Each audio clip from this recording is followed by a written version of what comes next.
The Tower of Babel in the days after the great flood, the people of the earth were of one tongue and one speech. They traveled together as one, their hearts filled with ambition, their minds set on what they could build with their own hands. And as they journeyed east, they came upon a plain in the land of Shinar. The ground was rich, the soil deep, and there they stopped. One man turned to another and said, "Come, let us make brick and burn them thoroughly." And they did. They built great fires, hardened the bricks, and for mortars they used bitumen, black and strong. Soon the plain was filled with the clamor of hammers, the glow of kilns, and the rising dust of construction.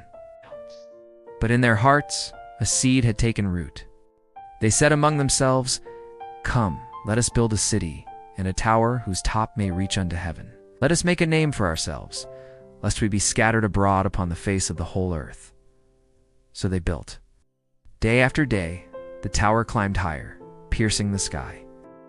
Its base was vast, its walls thick, its stairways winding ever upward. The people marveled at their own power, their unity, their craft.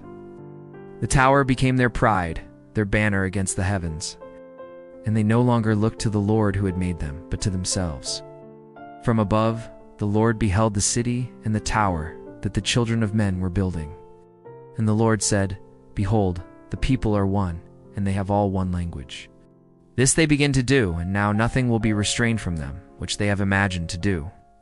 The Lord looked upon their pride, their ambition that sought to lift them above their Creator. And he said, "Come, let us go down, and there confound their language, that they may not understand one another's speech." And so it was. One morning, as the laborers lifted bricks to the sky, a mason called for more mortar.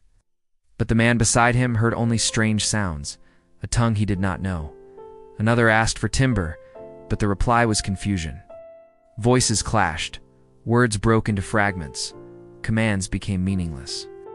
Soon, the scaffolding was filled with shouts of anger, of fear, of bewilderment. Friends no longer understood friends, brothers no longer understood brothers. The work faltered, the tower stood incomplete, and the people scattered.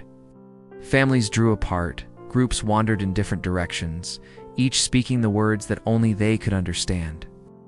The great city that was to unite mankind became a place of division. The tower that was to reach heaven stood silent, unfinished, a monument to pride and to judgment. And the name of that place was called Babel, because there the Lord did confound the language of all the earth.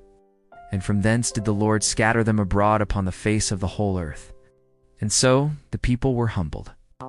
They learned that no tower of brick, no city of their own making could reach heaven. Only by walking with the Lord, not by striving against him, could mankind find its place beneath the sky he had made.